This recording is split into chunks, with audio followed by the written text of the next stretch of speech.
Ang dami ko nang napanood na ganitong recipe at sa wakas nagkaroon na rin ng oras para gumawa ng aking version.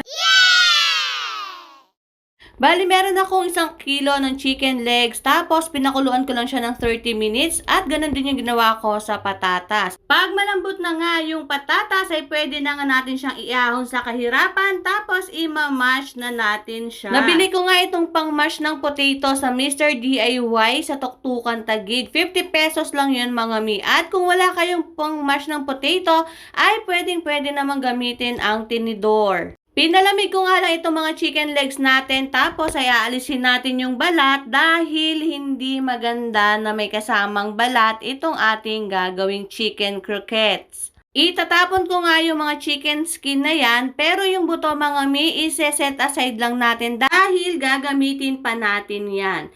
Tapos balik tayo sa paghihimay ng mga manok. At kapag nahimay na natin lahat ng laman, ay gagamitan ko ito ng food grinder. Kung wala naman kayong ganito, ay pwedeng-pwede nyo naman tadtarin ng pino yung mga laman ng ating chicken. Ito na nga lahat ng laman, kaya naman titimplahan ko na siya ng paprika powder, cayenne powder, garlic powder, pamintang powder, at iodized salt.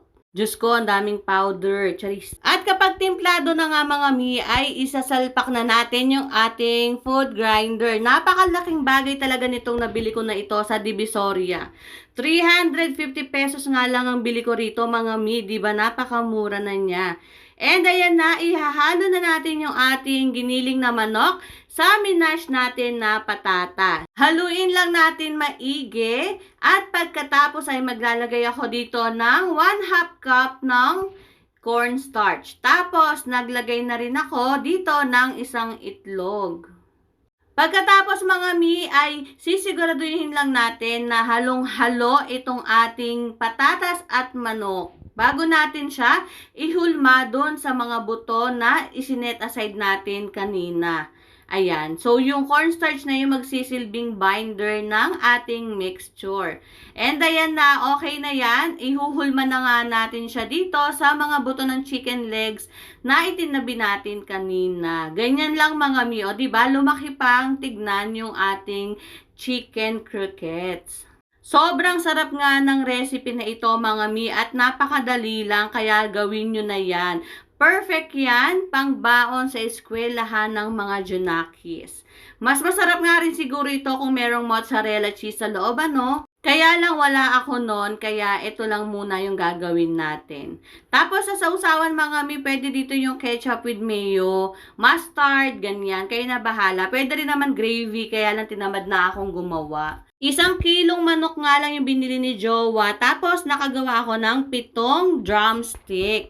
O diba? Tapos mga mi, i-coat lang natin yan sa harina, itlog, at saka breadcrumbs. Tapos, mabilis lang ito isa lang ha, kasi nga, luto na naman na yung patatas and chicken meat natin. Kailangan lang natin siya iprito hanggang mag-golden brown at lutong-luto na nga yung loob niyan.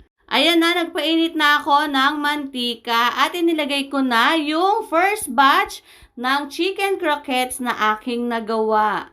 Sarap nga yung mga alaga ko dito. Pero ako mga mi, parang hindi ko siya gustong iulam. Masarap lang siyang papakin.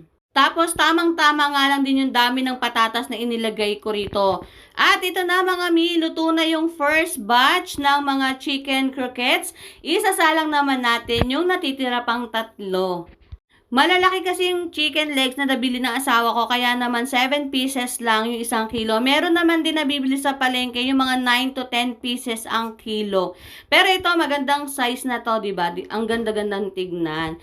And ayan na, luto na ang aking chicken croquettes. Kaya ano pang hinihintay nyo? Gawin nyo na, dali!